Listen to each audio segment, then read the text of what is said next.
Hello, everybody. Hi. Look who's with me, Sharon Case from The Young and the Restless. Thank you so much, Sharon. As I was telling you, I did not want to let your 30th anniversary, which is like mind-boggling, on The Young and the Restless to go by without us talking. So, how are you? Oh my gosh, I'm exhausted. I just got off stage and I've been crying all day. So excuse me for being puffy and overly made up, but I've been, very busy. I have a huge storyline that I'm shooting right now. I think I've mentioned it to people, so the fans are aware of that. But anyway, all of that going on, I'm glad that I had time to sit here and talk to you because we couldn't do my 30th anniversary without having an interview, you and me. We can't. I mean, your 25th was we had a big one on the set together. Right. That one was so nice. I loved that interview because we literally kind of went through the history of Sharon. Yeah. But it was lovely. And, you've been such an integral part to my coverage of daytime and The Young and the Restless. I mean, it's always been, we got to do a Sharon Case, Oh, thank you. Your story is so red hot right now on The Young and the Restless. And what we saw this week going into it was, we believe, well, we don't know. Mariah found what she thinks is the meds, that Sharon is taking her meds. And she tells Nick, I think she's taking her meds. We're all confused.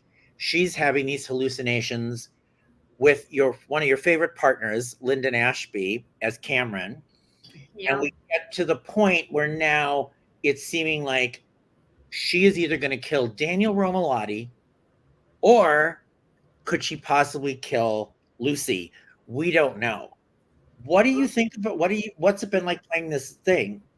Well, I really gave Lucy hell this week. You Sharon. did.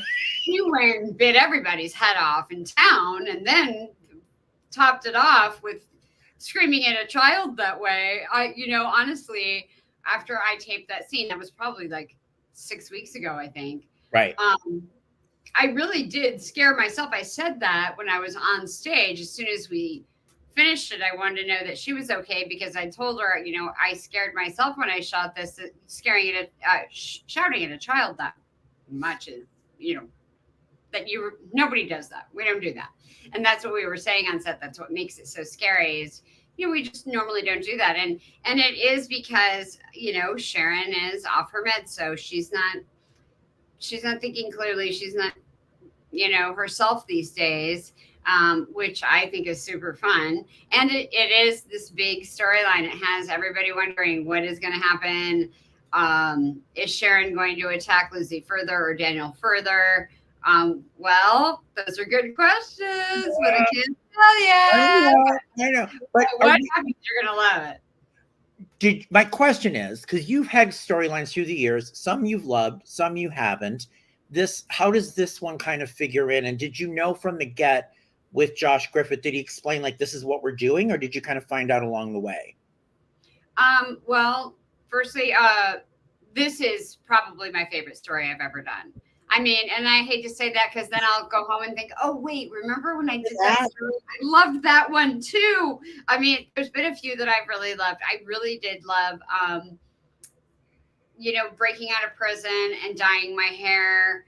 I, got to do some really wild things. And that, that kind of reminded me of the crazy Sharon that I really like to play. Yeah. Sherry on the Run. Sherry on the Run. Sharon on the Run. Breaking out of prison, smothering prison guards, that's my style. And that is what makes me happiest. So this storyline and that one, there are some similarities to them. And so that's my favorite. But about this story, did I know? I didn't know everything start to finish. No one ever does. And I teased Josh about that. I'll see him on stage and tease him like, I know what's going to happen next. And he just smiles and laughs and he doesn't tell me. I mean, I don't know if I ever insisted on knowing. Maybe he would tell me, but what we do say to each other is, what, don't tell me. I don't want to know. That will ruin it.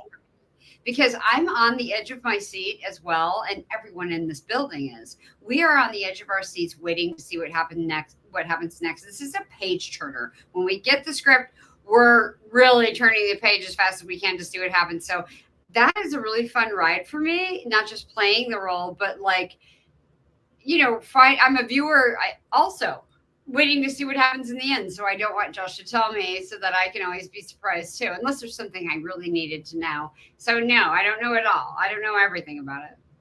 Okay. But is she on her meds or off her meds? Or is that still a mystery? I believe she is off of them for a while. I think she then did go back on them. So it's been a back and forth thing. And that's probably what's really screwing her up because, the balance is never getting right. If you're on them and then off of them, your chemistry is always thrown. Right. And do you remember back in the day, remember when she was a kleptomaniac and she was stealing things? And we were like, remember? And we were like, why is she stealing? And they tied it with the bipolar disorder. Yes. Right? They did. And that made sense. But at the time when out of the blue Sharon was stealing, that kind of made no sense to us up front. Sometimes you have to wait for a story to unfold and, you see what's what. Right. So now the scenes that we just saw, the ones we're talking about where she rants on Lucy, she rants on Daniel, she goes off on Phyllis. I loved it because it was seeing a different side. Sharon is not so Lottie contained. She's really venting her feel. I mean, but are these deep-seated feelings that she really has that she never really, that's what I think, right? Yeah, I believe so. I think, what they say about people and, when they're allowed to speak the truth because of whatever drugs they're on or not on. I think she is finally getting to really say what is real, what has been the truth for a very long time. Sharon has just been written quite polite or hasn't really been written with much of a voice. And, that probably went on for a long time and became frustrating to a lot of people. But now that if you look at it one way, it's part of a long-term story of her now having been bottled up for so long that now she's really letting loose and she has a reason to do so, an excuse to do so because she hasn't said anything. She's been being too polite for too long. Right. And I love the scene. They had Mariah and she fantasizes, she sees Cameron is playing Cassie. And then Nick is, she's in this haze or whatever she's thinking. She's calling Mariah Cassie, or she thinks it's Cassie. And then, and she sees Nick kisses her, which is in her head. Right. So is this all part of her reality or what she thinks? Or is this? Yeah, we're seeing what's in her head, what her thoughts are. So her thoughts are kind of coming out grammatically where they're, so the audience can see it. This is broadcast from her mind. This is what she's thinking and seeing. And hologramically. Yeah, there's a word you don't use every day. I hope not. But also, like, she talks to herself a lot as well. And I love that. I don't think that we do enough of that in any genre. There's some voiceovers coming up too, where Sharon, instead of talking to herself right out in the scene, she's instead just moving or acting or thinking quietly, and you hear a voiceover that comes up too. We're doing all kinds of really neat things to show what Sharon is thinking. Right. AE says this storyline wouldn't be the same without Lyndon. Now, I know he's been such an integral part of playing this other side of Sharon. I mean, that's the other part of her, right? Mm-hmm. Yeah. Were you surprised it was Lyndon, or did you want him to come back, or how did that all come about? I wanted him to come back. I thought, last year was just too brief. All right. And really wanted him to come back and hoped for the best. And that, that is what happened. I know that last year he had to get going. He had another project that he had to do, so he couldn't stay very long. So I thought, well, then in that case, maybe our writers will have something else in mind in the future then, since that storyline got a little bit clipped. And in fact, I think that they kind of tie in a little bit. What happened and what Sharon did to Cameron, comes up and is a part of this new storyline. Right. Now, I remember when we talked on the 25th, one of your favorites was the whole original Cameron Kirsten Sharon story. Mm-hmm. Mm-hmm. Was that when who was put in the trunk of the car? Yeah, I put him in the trunk of a car, wearing a J and high heel shoes. It was one of the greats. One of the greats. Loved it. One of the greatest ever. One of the greatest. Now, this is a question from Zito Lover asking, what was your first reaction when you saw Joshua Morrow? Initial reaction? Yeah. In my life? Yeah. Wow. I was, wow, that's my co-star? Oh my goodness. I was pleased. He's because he's so polite and kind. That's why. He was great.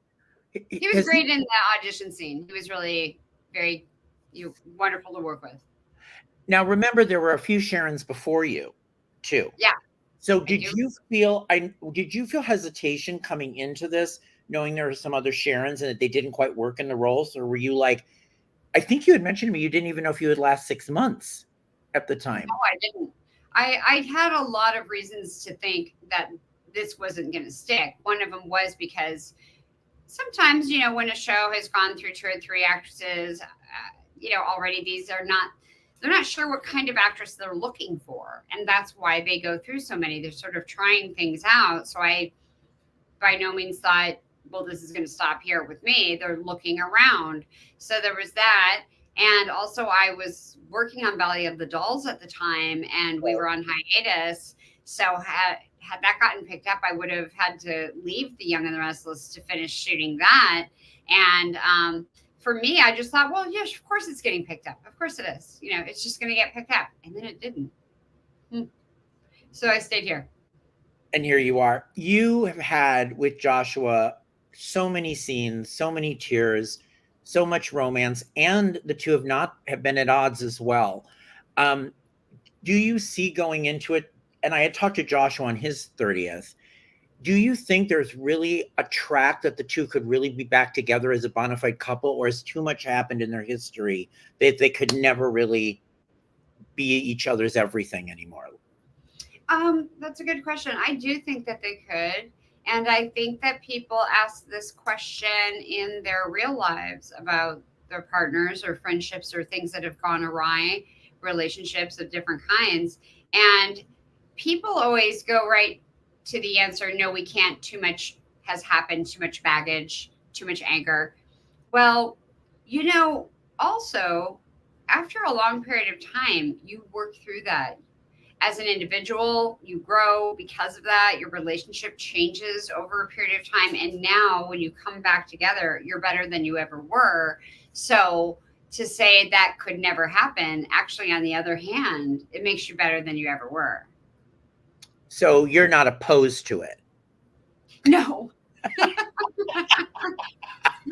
No, and you know what? I mean, even though Nick and Sharon haven't been married for many years, they're still together. I mean, they've got each other's back. They're together all the time. They share their kids. I mean, the only difference would be a wedding certificate. Right. And, of course, a big, lavish wedding party. Of course, in a great dress. In a great dress and hair. Yeah. I was going to say, you were part of Joshua's 30th anniversary episode where they kind of reminisced about their relationship. What did you think of that? Because I know you've got a big one coming up, which we're going to talk about in a second. But what did you think of how they handled that, and that they reminisced about Sharon's relationship with Nick as part of his? I was really flattered when I read that. I figured this is his show. It could literally be anything. It could be disconnected and disrelated. They could have written him anything. And that so much of it was about Sharon. I was really flattered.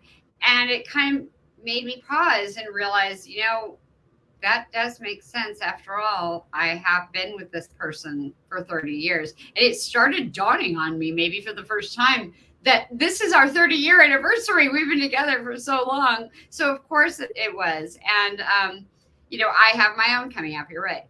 So September 27th, there's a standalone episode September 27th for Sharon for the anniversary. You taped it. I know you can't tell us what's your takeaway? Were you pleased? Yeah, I was surprised also. I have seen a lot of these standalone episodes that are all, what's great about them is that you can kind of get away from the main story for a minute and tell a different story for a day. And that's great. But this one is also great because it doesn't do that. This is a whole show about Sharon. I think that it is pretty much only me in the episode with some flashbacks. And then what happens in it, though, the story that's told within that day ties into the storyline that we're currently telling, the big storyline we're telling. Excellent. So it's not completely relevant to each other. So yeah, it's not. Yeah, you're not going to get disconnected and disjointed and taken out of the big storyline that we're telling right now for a day. No, this is a very big part of it. This is a whole episode that has everything to do with it, as well as all the episodes lately. Where this is a big story. I'm so excited about. Everybody here is. We're excited about the story. That's amazing. I wanted to ask you, when you have an episode like that, and you've had some standalone episodes over the years, is it like daunting for you, or do you enjoy the whole thing? Like, it's my show, this is my special show. Do you feel more pressure, or are you just like? I feel a ton more pressure. I'm sure. It's daunting for me for sure. The one that we did last year, Sharon's dream, and then she wakes up and she comes back from the dream. I think she falls asleep at the coffee house on the patio, wakes up and breaks up with her boyfriend Chance. And so that one, there was a lot to do in that episode. It was that standalone was very, very big. I was in a lot of it, although there were a lot of other cast members. Thank God, because that does take some of the onus off me that somebody else is there or multiple other people. So I don't have all the dialogue. It's scary because you have so much to memorize. You're like, how am I ever going to memorize that much? And then you're under a lot of pressure. So even though it is very flattering, it is hard. But you know what? With some of the shows that I've been through lately on this storyline, I've literally been here for 12 or 13 hours at a time, standing on the same stage, shooting this for multiple days. And then my recent standalone episode. So now I think, having done all of that, I feel like if I get another standalone, it's not going to scare me next time. Now I can do anything. I can do anything. Isn't that amazing? It kind of is empowering for you. Nothing. It'll just seem like most of my days seem simpler now because what I've done has been so challenging. I've surprised myself. Some of the work I've done, I can't believe I actually did that. I never believed I could. I even called my mom and told her. Oh. Isn't that an amazing kind of, think about it, 30 years later and you're saying this? I'm calling my mom saying, oh my God, Mom, I can't believe what I just did. I can't believe I did it. Like I felt like I learned a lot, and I learned new abilities too. I learned what I could do, and I learned some new skills that I either didn't have or didn't know that I had. I just didn't know I had that in me. I didn't know that. So it is always amazing. There is no story that has ever topped 2005 Cassie's death. That is still now, here we are late going into 2025, still rippling into this entire framework of Nick and Sharon, and Mariah and everything. It's still so omnipresent. You must have not had any idea back then, obviously, how this would continue, or did you? Because I remember they had that moment with Cassie saying, you'll have another daughter, or you'll have another. Remember, there was all of that. Here you are now playing this out. What can you say about the effect of it? I don't know. Should I have known that? Was I just, I don't know, busy with my personal life and not paying attention? But I never really had it dawn on me back then. I remember when they told me I'm going to have a child, I'm going to have a daughter come back from the past, and they hired Cameron Grimes, and I met her, and all I could think of was, I'm going to play a mom. Are you kidding? I've never done that. I don't know what I'm doing.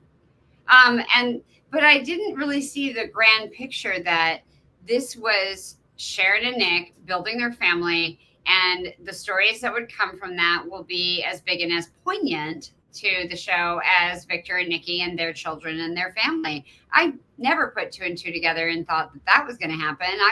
I just looked at myself as, I just work here.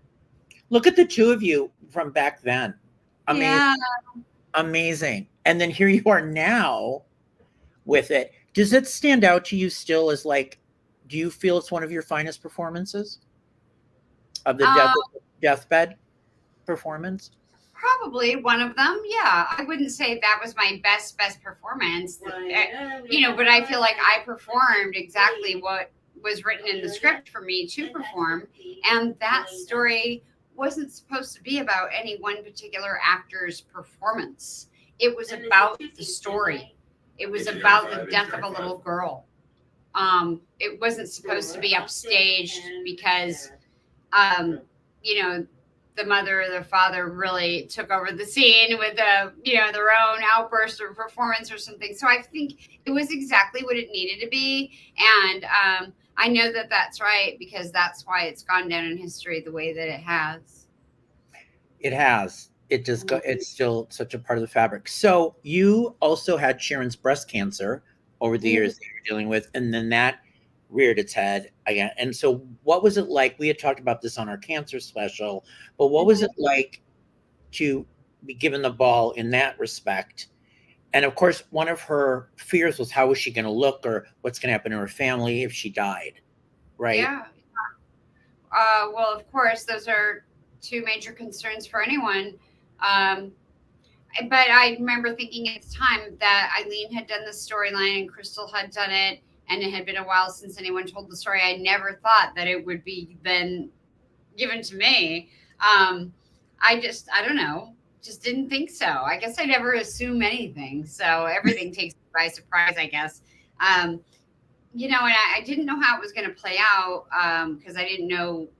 Again, I don't ask the writers what's going to happen. But one thing that did happen within that storyline that I didn't really see until hindsight, I guess, is I have been saying for years before that I wanted us to do an All That Jazz episode, like a one-off episode of, because we were talking about, there was rumors going around about us doing a musical episode at some point. Sometimes the shows will do that, the soaps will. And I said, yeah, let's have ours be All That Jazz. And because I could just see us all doing the Bob Fosse. And after talking about, right? That's great. It's such a great idea. It would be great. But then after saying that to who knows who I talked to about that for years, then I'd get this cancer story, and there was a Sharon centric episode where it was reminiscent of All That Jazz, and in her dream episode, and I thought, oh wow, so I really did get what I wanted in that regard as well. It wasn't written the way that I was talking about or thinking, but this was fantastic, and it was perfect. That because when you do have such a terrible disease, you wonder what will happen to you, what will happen to your family, and this would come out in your dreams. And so I loved how all of that was written and tied in together. Do you think Sharon will be open to a new relationship with a man? Like at some point she could have love again. I mean, she lost Ray, which was gut wrenching for her. And then none of these other relationships have really worked out. Right. Do you see her being open to it? Because sometimes people in real life, you kind of get shut down and you're like, I don't know if I want to put I don't know if I want to put that out there, put that energy out there and go through the dating, or where do you think she would be at it now? Well, you did together with Chance right away, and maybe that was part of the problem. It was too soon after Ray's death, and she may have been feeling exactly like what you're saying, where she's not really jumping in with both feet. So she's looking for reasons and excuses to end this. But I think other than that, Sharon really adored Chance, still does. But yeah, I do think that she needed a little bit more time, and maybe that time is starting to come about, or whatever demons she had to deal with because of all that she's been through is now manifesting itself. And maybe when she's on the other side of this, she'll have the greatest love, a love story of some kind again. Love stories are so much fun. I've always liked doing them. Do you have some favorites? Other leading men that have been your favorites? I mean, you had Cameron, kind of. Yeah. And then Josh and oh my God, Sharon's been married a lot of times. You know, I like that about her. Is it Sharon Collins? Newman. Oh, getting married. Is there a favorite wedding that she's had? Oh, well, Nick and Sharon's wedding, of course. I loved that wedding. That was the first one that I did as Sharon. I loved the big princess dress. But then, even though I've loved them all, I mean, how can you say you didn't love a wedding or a wedding dress you wore? Girls love that. But the other favorite of mine was actually Sharon and Ray's wedding, and I loved her dress. I loved that it was in the restaurant, and it was so pretty and romantic, and it was New Year's. So when they toasted, it was sort of a happy New Year and congratulations for the bride and the groom. But right at that moment when they did a count for New Year's, all this confetti went out into the room. Oh, right. Gold, beautiful confetti went all over us, and Sharon's dress was a beautiful gold, and that was just such a beautiful wedding. And Jordy is so wonderful. I mean, Places. For all the, fake weddings you could have and fake grooms, he was just great. He was so into it. He loved it as well. If you're gonna have a fake groom, Jordy's your guy. Yeah, you're gonna have it. That's the message of this interview. Take home message. Take home is, but Paul speaks to a lot of people. Get back with Nick. There's so many people that want you with Nick, want Sharon with Nick, which is kind of the ongoing reason many people tune in to hope someday these star-crossed lovers, will reunite. Right? Yeah, I have to believe that they will. I mean, that just seems like, the right thing to do, or the direction we've gone in, and other couples have gone in for, centuries, maybe not centuries, decades on soaps, forever on all soaps. So it does seem like that's the formula. And these two have known each other their whole lives. I mean, in the end of days, who else would you want to be with? Or then again, sometimes it doesn't work out because, in soaps you have triangles. So there's always the other one. But hopefully, the show will never end anyway, and it'll never go. It's going to keep going. You have had nemesis, Sharon and Phyllis, obviously are way and you just had that scene where Sharon reams out Phyllis, which was great because we don't see Sharon do that. And Phyllis is calling it Nick, your ex-wife is really, something's wrong with it, What's it been like to have Michelle as a nemesis all these years, and what that's created for the show? Well, I mean, it was absolutely necessary. I mean, if you don't have the foil there, then, you don't have as much drama or anything to try to overcome. So that's an absolutely necessary part to the whole thing. And the Phyllis character is absolutely perfect. And yes, Michelle, but I just say Phyllis because, there were a lot of Phyllis's at one point. I think most of them weren't involved in the Nick Sharon triangle, but Gina was. And so I think Gina and Michelle both have just been a hoot to work with. Both of them amazing in the role. And again, just such a crucial part to Sharon and Nick and to my storyline. So for that and all of their great hard work and brilliance, I thank them.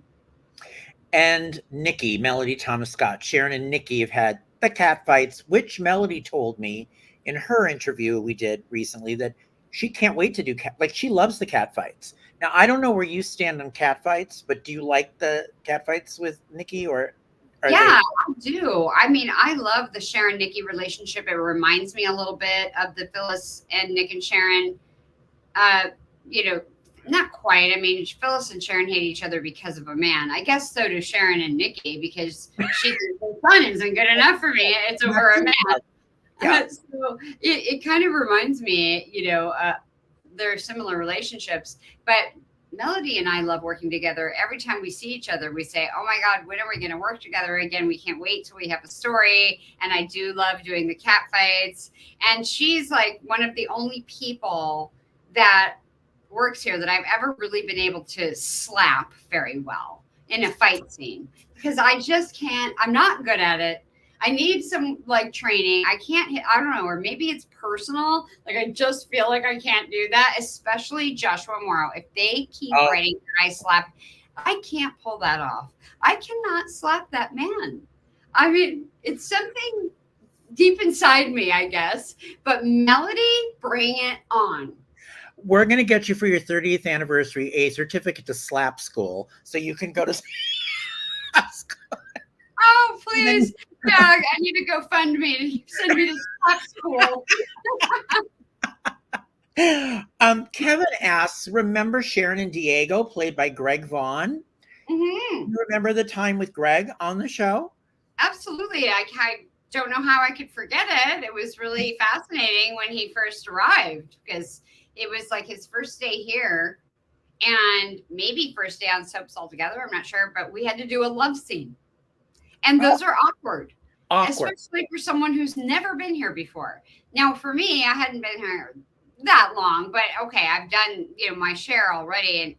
But I was imagining being him and walking in here on your first day of work where you're so overwhelmed already and you're doing a love scene, which is, those are hard to do. They're technically very difficult. Even Joshua and I, in these vignettes where, Sharon and Nick kiss, there's so many little beats you have to hit that, because the camera angles are so specific and they're shooting your hands specifically. You need to remember where to move, every part of your body in different times. And it's a different kind of timing to remember. Now, with the current storyline you're embarking on, is there been a moment where you're trying? Are you drained? Yeah, but But you're loving. used to be. But you. I got But used to being drained. I don't know any different nowadays. So I'll but let you know. better? Isn't it better to be front burner than like languishing doing coffee? It's all good. That's what I was just saying to someone this morning. You can't complain when things are that busy. And when they're not and you're doing something simpler, count your blessings then as well. Take those relaxing days and use them to recharge and enjoy your life in some other way. And when it's very busy, well, then get busy, make hay when the sun is shining. That's what they say. I don't know who says that. So is a scene that we've seen already in this current storyline where we don't know what is happening to her mind? Have we seen the one that you're most proud of, or is there one coming up? Oh, there is one coming up pretty soon. Since I shot that, which was weeks ago, I have shot many more that I'm also very proud of. And, really, I love them. A lot of them. There's probably a handful of shows that are coming up where I feel, wow, that was really outstanding on my part. Although all the shows are great, the whole story is great. I will say there is this one vital episode coming up in about a week. And my performance in that one and what I did in that one is, I can't believe it. Let me know what you think. I've gotten a lot of comments around here when I did it, and they were all wonderful things I've never heard people say to me before. And so I'm anxious to see what the fans say about this. But yeah, after that, it's not over. That's just getting going. Oh my God. There are people on here who are saying, I'm trying to find it, but there are people here. I believe Sharon Case cares about her fans. I wrote her two times years ago and I received a response both times. There are people here that are saying, yes, you sent them cards, you communicated with them. I think that is so important and that you take the time to do that. Can you talk to me about your fans and the connection you have? Because I can tell you from being on social media, you have diehard Sharon fans. Yeah. Yeah, I would love to talk about them. That was just another thing I never really realized would happen working on a soap opera for so many years, but you get to know your fans in a way. They are a part of your life. They're a part of your work life for sure. They are a part of what we do here. So, I mean, I come here, I have my crew, I have the cast, and everything else I have to do. And then, you know what else is a big part of this? The viewers. They are like the fourth wall in this. They are a part of everything we do. Nothing would happen without them, without all of the pieces of this wheel. We're all a cog in it. And so, of course, I loved communicating with them and meeting people and seeing what they were like. Back in the days when we only did snail mail, of course, now with social media, that really changed things in so much as, or so far as how much you can communicate or get to know the audience. And so that was really a great blessing. I'm glad that this man remembers that I wrote him. That means a lot to me that he can remember that, because it was probably a little ways back, because we don't do snail mail anymore. But yeah, it's I loved doing it. It's really also, do you feel like are you taking the temperature? Because a lot of us are on social media. We see certain people are vocal, certain fans are not, certain are. Do you take a barometer of kind of like, oh, they're not liking this? Does it concern you if they like it or don't like it? It used to, and that used to be a barometer. I think in the beginning of social media it was, but as social media has moved forward, there are, there's really like a smaller group of people all saying mostly the same message all the time, and that is now not really, it's not really indicative of our bigger, broader audience and what they think, because a lot of them are not on social media, and a lot of what you look at is being said doesn't necessarily always reflect the ratings. So there you go. Then it doesn't correlate. But of course it matters to me that the fans like it or not like it. It matters to me what they think. I hate to see them unhappy. I think we all do. So I'll still tune in to see what they're saying, even if it is a splice of the whole. I still want to see what that splice is saying, because I want to make everybody happy. We all do. When you look back at her life, her adult life, do you think, there's been different Adams along the way? Is Adam the other only viable true, like could have been a true love for her? Yeah, most likely. Even though there's a lot of people who really, really like Dylan for Sharon. Oh, right. I'd say third runner-up, but I think that the differences between them and everyone is they are both Newman. And Sharon's story is about the Newman family and the Newman legacy, and the kids, grandkids going down the whole family tree. And Adam is a part of that. And Dylan less so, but he was Nikki's son. Yeah. How was working with Steve Burton? Fantastic. I mean, I miss him. Pro. Yeah, he's a pro, right? Like pro. Wow, yeah. He works hard, this man. He has got like a podcast where he's always busy. He's traveling with his band. He's on General Hospital. He has like 500 kids. That's got to keep him busy. I mean, and he's doing it all. He's a great dad. I don't know where he gets all that energy. But you found his work ethic when you were paired with him was good. Perfection. Yeah. Perfection. Yeah. This and what knew his lines, that he was ready to go. What about the whole story when Sharon was in the institution and thought the pregnancy and they switched the babies? And that was quite something. I was in Fairview for a long time. And I think it was my second stay there. And I remember when I saw that I was going back to Fairview, I thought, oh no, I don't want to go. Because for a couple of reasons. One is because Sharon back then used to never leave her house. She just sort of lived on this island by herself in her house. And then when I was in Fairview, I was doing the same. But also, I think the prior time when I was in Fairview, there wasn't as much of an active story with it. But the second time with Steve Burton, there was her pregnancy and that crazy doctor. And, we were doing scenes inside of her cell room all the time. So that time it actually went quite well and I enjoyed it.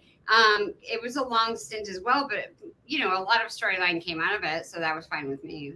I'm worried that Sharon's headed to Fairview soon for another. And I hope the doctor is not going to drug her. Like if that's Oh what my she, God. like if I I know. can't take it, I can't take it one more time. Like doctors drugging the mentally ill patients. I can't. Well, it could make good storyline or not. Well, I mean, one way or another, we'll see. But I think there's also, instead of this option, well, there is the option that instead of the storyline ending with somebody has to go to a mental institution or somebody has to be extreme in their behavior or 100% normal. It doesn't have to be any of those things. In real life, people who have this disorder and take medications, their life is some shade of gray every day. It's not these extremes. If they do something bad, it doesn't mean they have to be checked into Fairview for months on end. They, know they have a condition and they try to manage it. But it's, most people, unfortunately, the truth is, don't really take their meds every day. And so there's a little bit of a imbalance, all the time. I have several friends and acquaintances who have this disorder, and I know exactly how it goes firsthand. So I've been watching it for years.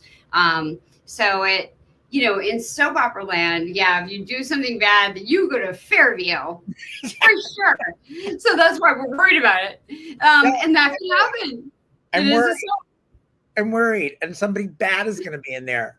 Well, you'll have to come and break me out next time. I will. I'm coming on Liner to break you out. That's what Okay, yeah. that'll be the deal. You have Raylan Castor is Faith now. What is it like for you to have? You had Ellen Lynn, you have Ray Lynn. Is it difficult to play an on-screen mom? You got a new actress playing your daughter. How has that relationship developed over the time that Ray Lynn's been playing it? It's developed in the natural time that it should. It took the amount of time that it should. Neither she or I pushed anything. These are difficult changes to make, especially it was so quick overnight almost that we were in the middle of a heavy storyline, I think, when the switch happened. I think, yeah. So, and the character is still a young age. So these changes at that rate can be a little bit trickier. And she was just very relaxed, and so was I. Neither of us felt like we needed to push it. And she is a phenomenal actress anyway. So I just, let her go and thought, over time we'll develop a personal relationship and it will blend into what we're doing when we're acting in scenes together. And that's exactly what happened. Now, here's Candace has a theory. Let's break this up. My theory is Sharon will go to the breaking point with Daniel, then have this moment when she realizes she does need help because even though she dealt with Cassie's death, she never really did. Yeah, you're right. She never really did. And that is a big part of what's pushing her to the breaking point. And Daniel being back in town is sort of bringing that back up for her, that she realizes, wow, I never did deal with Cassie's death. And she may not have ever realized that without Daniel appearing and reminding her that that is true. There are these times, I think, where anyone, after a number of years, finally just has this realization that about their past, and they can see it all more clearly in 2020 vision is definitely gives you hindsight. So she's now seeing what she needs to look at in her past and how that's going to play into her future. We all do that. They had those scenes recently where there was the car accident with Faith, and Lucy, and I was like, oh my God, are they going to do, like, my first thought was, okay, they're going to do a redo of Cassie's death. Right. And they didn't go there. So I was like, okay. It was my first thought, right? There to scare you a little bit that it did have similarities, so that people were wondering on the edge of their seat, is this going to be is this it again? I mean, can you imagine? Nobody could survive that 2 times, I don't think. So I was there to scare you, but it again is part of this very big storyline. It plays a role. It wasn't, oh, there was a car accident just to scare you, and once that's over, forget it, moving on. No, it all of it plays into all of it. Well, my theory was it's an eye for an eye, and that she really tries to go after Lucy, but then I guess Sharon would have murdered a young teenager. But that's kind of where my head, well, it's an eye for an eye, kind of where I felt Cameron was egging her on, like an eye for an eye. We took your daughter, you take his daughter. Like, that's kind of what. Yeah, that does make sense. It makes sense to me. I think that's what anybody would do.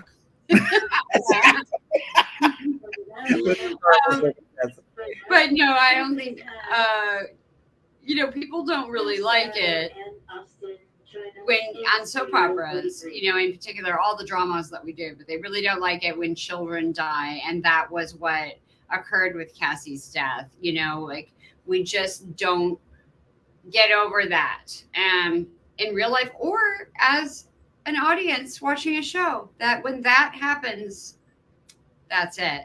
So, we don't really have a lot of, when there's a lot of deaths or murders, either way, they're oftentimes not children. And when they are, you're really making a big impact. Right. So I guess stay tuned on that. Yeah, you have to stay tuned and see how far Sharon goes. And if she ends up at Fairview. What happens. But the storyline, I can tell you, has a lot of twists and turns. So even when you think you do have it figured out, or now that's going to change. I guarantee you it's going to change several times. There'll be different circumstances that will come up, different people and characters, and it wildly shifts you. So you think you know what's happening right now? Well, good for you. Keep watching. Good for us. We don't know what's really going on. Glad you're watching. I'm as anxious to figure this out as anyone, because none of us here know the end. You do not know the end? No. Interesting. Yeah. A couple last things before I let you go. We can't go through your 30th anniversary without the Princess Dress and the 1999 Outstanding Supporting Actress win the Daytime Emmys, which I've always told you was one of my favorite moments because I was there. And I remember you getting up in the Princess Dress, and I knew you were going to win because your work was so great. Looking back on that now, what does that mean to you, and does that have a significance for you? And yeah, I think it does. It was in the early days of me playing Sharon. I think I had only played her for, I don't know, like a few years. When I started in 94, that was 99. 5 years. 5 years. It was 5 years. That was a big deal to, play the role for 5 years. Yes, but to then, win an Emmy, it just made me feel, I don't know, somehow more safe or secure, like this is really working. And when I didn't know that it ever would, I never saw myself winning an Emmy, but to win it so early on, I mean, it was a really pleasant surprise. And, for me living in Sharon's world, my La La Land, I was like, oh, I'm wearing a princess dress. I'm getting a trophy. It was all like it was like having a fabulous wedding or something, right. Girl's dream come true, princess bride type of stuff. When I look back on it, that's what it was for me. Arriving on a red carpet in a limousine, I felt like Cinderella. Yeah, it was very Cinderella, the whole thing. Yeah, that's what it felt like to me. It was my Cinderella story. When you look back at casts that have come and gone, who are no longer with us, the Jeannie Coopers, the Kristoff, the people that have been on the show, did anybody impart any wisdom on you, or that you take with you from Jeannie? I mean, they weren't in your story necessarily, but you all were part of the show together. Right. I always thought that Kristoff was a phenomenal actor, and I think I learned a lot just from watching him. Phenomenal. Yeah, it wasn't something he told me. He just was. I saw him do scenes that when I read them, I didn't know how I would perform that or how I would pull something off, and then I would watch him do it. So I learned a lot from him. And Jeannie Cooper, I didn't really have a lot of scenes with her ever, but she always had her dressing room door open. The sign on her door still says that now. And she pulled me in and to her room and asked, "How am I doing?" She would do that with cast members sometimes, especially young girls, I think, to see what's up with them. Girls, have their own struggles. And the guys, because she loved Joshua. And Oh, good. I didn't know that. Yeah, and Joshua was, when I spoke to him for his 30th, he was very overcome. It was hard for him to lose Jeannie. He hadn't lost somebody in his life like that. And she took him under her wing. She was very, get him on the straight right way. She was trying to like watch out for him. And so he's always that relationship. Really nice to know. That's so fabulous. Isn't that interesting? So he was very, Well, she was very discreet like that, so I'm not surprised that I'm only now learning this. And she had girl talk and advice for me, the kinds of things that we talked about, what we said. I can never repeat it. Of course. She would kill me. Of course. But she taught me a lot. Her words stick with me to this day. And I wish I could share it, but I can't. We cannot, of course. No. As we wrap here, 30 years of playing this part. What can you say about Sharon Collins, about this amazing character that you've played and the honor to play her? And, it has to mean something to you to think like there are not many actresses in the world that have played a part for 30 years. Are you kidding me? That's true. There really aren't. There are a lot of actors in the world who I think are fantastic, and they're winning Oscars, and they're amazing, and I follow them and love them, and I put them in some other category. But you're right, I do have my own category. It is not something that many people have done, and it's not something that very many actors, I don't care who, really could pull off. It's a special, I don't know, it's a different genre. There's a different thing to know about how to play a character every day for 30 years, different than a 2-hour film. The way you tell a story is different. The way you portray your character, there's different elements to it. Not everybody knows how to do that. Thank you. Well, Isabel says, congratulations and kisses from Belgium. Good job, Sharon. Thank you, Isabel. Thank you. I'm glad that, I'm glad to know that our audience there in Belgium and in France and elsewhere, Canada, are enjoying the show and still watching. Didn't you go over to Monte Carlo, or was that last year? Wait, when did you? I went for my 25th. Joshua went for his 30th. He didn't go on our 25th. I know why. They brought me there for the 25th, and I don't know what his story was, if he was going to go or not. But I just know that I asked if I could bring Amelia and Cameron with me. I know I'm supposed to be working and doing a press tour, but did they say yes or no? Yes. They cleared them from the schedule so they could go and threw them out there. And we had, oh my God, the three of us girls in Monte Carlo. Are you kidding me? That was hilarious. I was like, I want 6 people to go with me. That's what I wanted to do for my 25th anniversary. And then for my 30th, Joshua went. I'm sure he had fun. Right. All right. From everybody here, happy anniversary. Happy 30th anniversary, Sharon of the Young and Restless. And everybody, please keep watching. All new episodes of Wine are coming up. This is going to be an incredible story. And if Sharon is telling us that, and I've known Sharon all this time, I believe it, because I know she'll say, if she likes it, I think, I won't say anything, but I think somebody sent me a tweet of me the last time I said something this big about a storyline, like, oh, you have to watch. I wasn't really even talking about the storyline. I just said, hey, make sure you tune in next week. It's going to be a good week. That was the JT storyline with Victoria when Nikki squatted him with a fireplace tool and we buried him. That was so fun. Oh my God. You had to love that, right? It was like the four of you trying to move the body. Yeah, we rolled him in a rug and tried to drag him down the stairs, and we got him in the car. That was really crazy. We had so much fun working together and doing all of that. But, that was the last time I said, hey, you got to tune in next week. You know, that was because that storyline was having a big show that week. So you're right, Michael. You've known me a long time. I don't just get out here and say, hey, watch the show. But I'm saying it now. I'm saying it again. All right. Sorry. All right.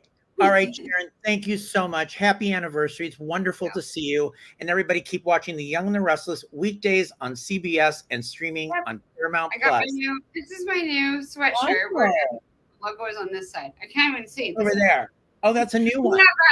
We have new sweatshirts with our logo, and in the back has Crimson Lights. Yeah, that's Are these available for the fans or just for you guys? Are these for the fans? What? And the fans get them or just for you guys at the show? Well, you know what? It was Daniel from Special Effects who won. We had a contest for designing this, and our in-house special effects guy won. But I love that it has Crimson Lights. I love that I own that Sharon owns Crimson Lights. I never thought I'd play a character that owned a coffee house. So and is a social, is she a social worker? What's her psychiatric background? Isn't she help people? Like, yeah, she has like a master's in psychology, and she was seeing patients privately for a little while, along with running and owning a coffee house. But you know, that's not just any old coffee house. Sharon and Nick used to own it. Dylan owned it. A lot of people owned it. It's a special place for her. It's a special place for her, indeed. All right, Sharon. Okay, I'll let you go. Bye, guys. We'll talk more. Okay, thanks everyone for being with us. Thank you. Thanks for coming, everybody.